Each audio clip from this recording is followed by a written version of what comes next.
말씀은 신약의 마태복음 12장입니다. 마태복음 12장 43절부터 45절까지의 말씀을 같이 찾겠습니다. 신약성경 마태복음 12장 43절부터 45절까지의 말씀인데요. 석절 말씀 오늘 한 목소리로 함께 읽겠습니다. 시작. 더러운 귀신이 사람에게서 나갔을 때 물 없는 곳으로 다니며 쉬기를 구하되 쉴 곳을 얻지 못하고 이래 이르되 내가 나온 내 집이 돌아가리라 하고 와보니 그 집이 비고 청소되고 수리되었거늘 이에 가서 저보다 더 악한 귀신 7을 데리고 들어가서 거하니 그 사람의 나중 형편이 전보다 더욱 심하게 되느니라. 이 악한 세대가 또한 이렇게 되리라. 아멘. 할렐루야. 오늘도 성령께서 우리의 삶을 붙드실 줄 믿습니다.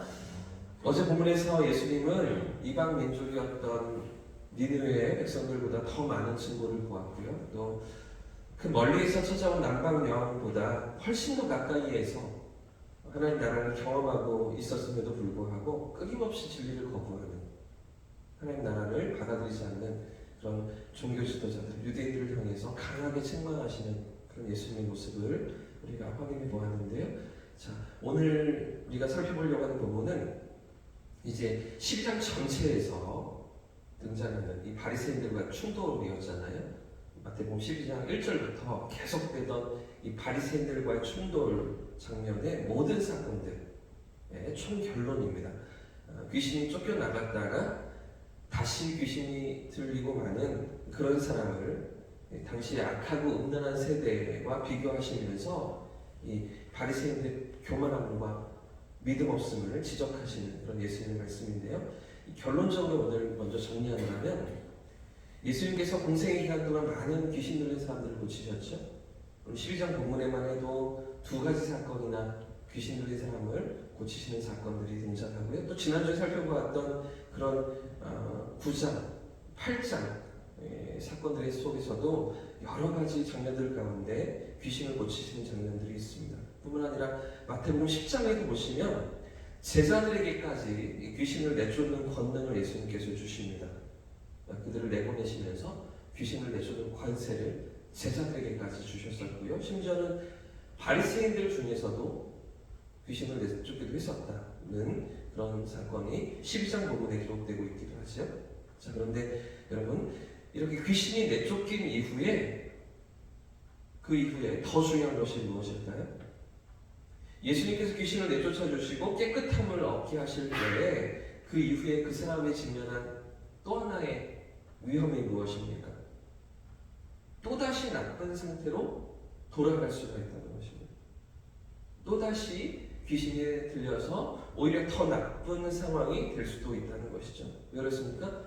한 번 귀신이 떠났다고 다시 들어오지 말라는 법이 없기 때문이죠. 고침받았다고 다시 귀신에 들리지 말라는 법이 없다는 것입니다. 그렇기 때문에 여러분, 이 귀신의 권세에 사로잡히지 않기 위해서 필요한 것이 무엇입니까? 그 사람의 영혼이, 그 마음이 귀신이 아닌 더 강력한 무엇인가로 채워져 있어야 한다는 것입니다. 귀신이 들어오지 못하도록 더 강한 힘을 가진 누군가가 들어가 있어야 한다는 것이죠. 작년 여름이었나요?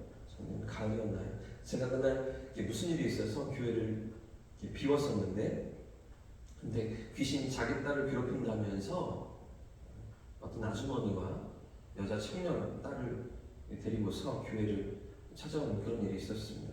귀신을 쫓아내려고 이 안에 만촌이도 선당에도 갔었고 또 무당도 찾아가고 여러 가지 일들을 해봤는데 다 안 된다는 거죠. 다 되지가 않아서 교회를 찾아왔다는데 다급하게 목사를 찾는 겁니다. 근데 제가 그날 교회에 없었습니다. 그때 그 상황에 오후였는데요. 세웅이가 교회에 있으면서 그분을 보고서 저희 아내에게 연락을 해서 저희 아내가 본당에서 이 자리에서 그분을 만났는데요. 아주머니가 저 본당 뒤쪽에 있었고 그 딸은 이 강대상 앞에 웅크리고 앉아서 성경책으로 두 번으로 머리를 감싸면서 그리고 막 부들부들 떨고 있는 그런 상황이었다고 합니다. 저희 예슬이 동생을 보았는데 얼마나 놀랐을까요? 얼마나 당황스러운 사건입니까? 여러분, 그런 상황을 어떻게 반응하시겠습니까? 목사가 없습니다. 사역자들이 없습니다. 장로님, 원사님 혼자 계시는 상황입니다. 어떻게 하시겠습니까? 목사님 있을 때 다시 오세요 하시겠습니까? 당장 그 딸은 숨이 넘어가겠다고, 귀신이 나를 괴롭힌다고 막 괴롭다고 하는데 어떻게 하시겠습니까? 우리 안에 계시는 성령을 의지하시기를 바랍니다. 할렐루야! 우리 안에 계시는 귀신보다 더 강하신 성령을 의지하는 저와 우리 성도님 되시길 축복합니다. 그래서 저희 아내가 그 청년을 붙들고 강하게 기도를 해줬다고. 그랬더니 청년이 한참 기도하고 난 후에 잠잠해졌다는데요. 이런 건 본인이 간증을 해야 되는데, 그렇죠? 아무튼 그래도 상태가 많이 좋아져서 돌아가는데 성경책도 하나 주면서 한 장씩 읽어보라고 권하기도 하고요. 그리고 하나님 만나야 한다고, 하나님 붙들어 주셔야 한다고 연락처도 주고요. 전화번호도 받고요. 그리고서 돌려보냈다는 거죠. 자, 그리고는 어떻게 되었을까요? 며칠이 지나서 주일에 오시라고 전화도 넣고 메시지도 보냈는데 답이 없는 거죠. 전화도 받지 않으시는 겁니다. 메시지에도 답을 안 하시는 겁니다. 그 뒤로도 연락이 없고 아무런 소식이 없었습니다. 지금까지. 제 생각은 아마 이 주변에 동네 사는 분이시기 때문에 그런 걸 걱정하는 게 아닌가 싶습니다. 딸에 대한 안 좋은 소문이 퍼지는 것이 염려되어서, 그래서 이렇게 저렇게 알려지면 딸의 앞길을 망치지 않을까 싶어서 이제 괜찮다 싶으니 숨어버리고 마는 거겠죠. 근데 여러분, 이 동네 소문이 나는 것보다 더 위험한 것이 무엇입니까? 이 혼사가 막히는 것보다 더 큰 문제가 무엇입니까? 귀신이 다시 괴롭히는 거잖아요. 귀신이 그 영혼을 다시 시달리게 하는 것 아니겠습니까? 그 청년 이야기를 들어보니까 한 1년인가요? 몇 개월 동안 어떤 분하고 꾸준히 만나면서 성경 공부 같은 것을 했답니다.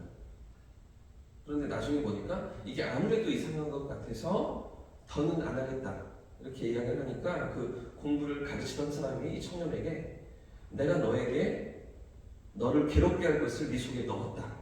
그렇게 하면서 헤어졌다는 거죠. 그리고서 그때부터 딸이 이상해지기 시작했다는 겁니다. 그런데 교회 와서 기도를 받고 한번 괜찮아졌다고, 그렇다고 귀신이 다시 들어오지 말라는 법이 있습니까? 더 강력한 것으로 우리의 마음을, 우리의 영혼을 채워야 될 줄 믿습니다. 더 힘이 센 성령께서 우리 안에 들어와 계셔야 되는 줄 믿습니다. 그래서 예수 믿는 사람은 두려움이 없습니다. 내 안에 성령님이 계시면 세상 어떤 것도, 어떤 어둠의 세력도 우리를 괴롭힐 수가 없는 것이죠. 자, 그런데 지금 유대인들과 바리새인들에게 예수님 하시는 말씀이 무엇입니까? 왜 귀신이 떠났던 사람에게 이 귀신이 다시 들어간다고 말씀하고 계십니까? 그들의 마음이 하나님 나라를 받아들이지 않고 있기 때문이죠.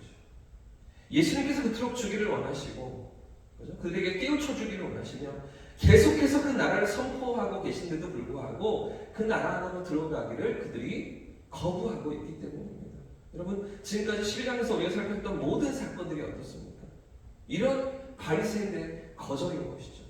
그 나라를 원치 않는 것입니다.